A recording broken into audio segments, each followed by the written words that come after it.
Hi Kalolos and Kalolas! Ang i-share ko sa inyo ngayon ay how to go to Boracay.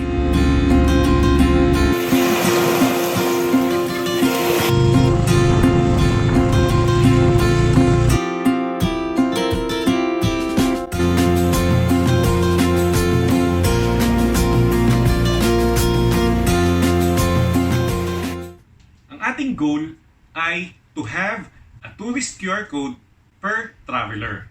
Saan ito gagamitin? Sa airport ng Boracay upon arrival. Sa Katiklan Jetty Port bago sumakay ng boat transfer papuntang island. Hotel upon check-in at iba pang establishments sa Boracay. How to go to Boracay? Step 1. Choose your date and book a flight. Required ito para makakuha ng tourist QR code. Kalolo tip number 7. Choose Wednesday as departure date. Mas may promo ang airlines pag Wednesday, pwede rin naman ng Tuesday. Nakakuha ako ng promo sa Cebu Pacific na 1,200 pesos per passenger round trip. Step 2. Book your hotel. Required ito para makukuha ng tourist QR code.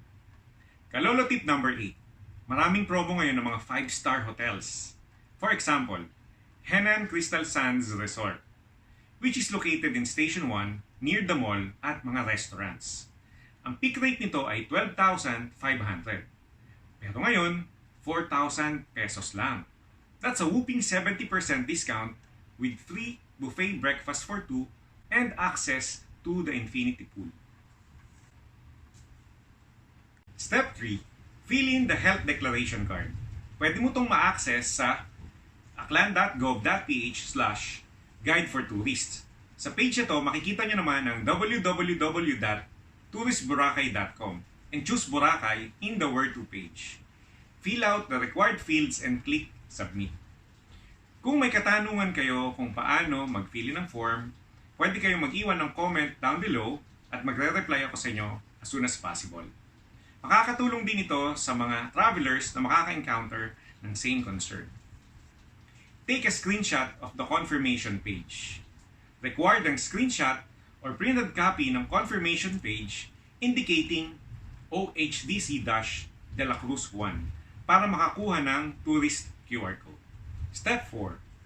Book a schedule for RT-PCR test within 72 hours prior to arrival at Boracay Airport. Required ang negative RT-PCR result sa tourist QR code. Kalolo tip number 9. Convenient at mura ang Red Cross sa Liva RT-PCR. Convenient kasi marami silang site sa mga malls. Mura kasi 2,000 pesos lang. Pero kung makakakuha ka ng schedule ng swab RT-PCR sa PGH via www.tpb.gov.ph or the Tourism Promotion Board, mas mura kasi 990 pesos lang dahil ito ay 50% subsidized ng Department of Tourism. Step 5. Kumuha ng TCP or Travel Coordination Permit sa s-pass.ph. Required ang copy ng pending SPAS TCP para sa tourist QR code. Step 6. I-email lahat ng requirements para sa tourist QR code sa touristboracay@gmail.com as soon as lumabas ang negative result ng RT-PCR test. Ang email subject ay OHDC-De La Cruz 1. Ano-ano ang mga attachments? 1. Screenshot ng OHDC confirmation. 2. Valid ID with Philippine residency. Example, SSS, Voter's ID, Passport. Number 3. RT-PCR negative result certificate. Pwede itong saliva, pwedeng swab test with date of extraction within 72 hours to date of travel. Number 4, copy of confirmed booking slip from a Boracay accommodation establishment with DOT accreditation. 5, round-trip flight travel details. Only Katiklan Airport ang pwedeng magamit. Hindi pwedeng via Kalibo. Number 6, copy of pending SPAS Travel Coordination Permit application. Yung may nakatatak na pending. Maghintay ng email reply within 12 hours para sa tourist health declaration form with tourist QR code.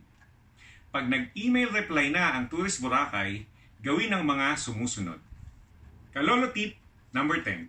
I-print ang mga sumusunod dahil hihingin ito sa airport, jettyport at hotel. Number 1. Tourist Health Declaration Form with Tourist QR Code.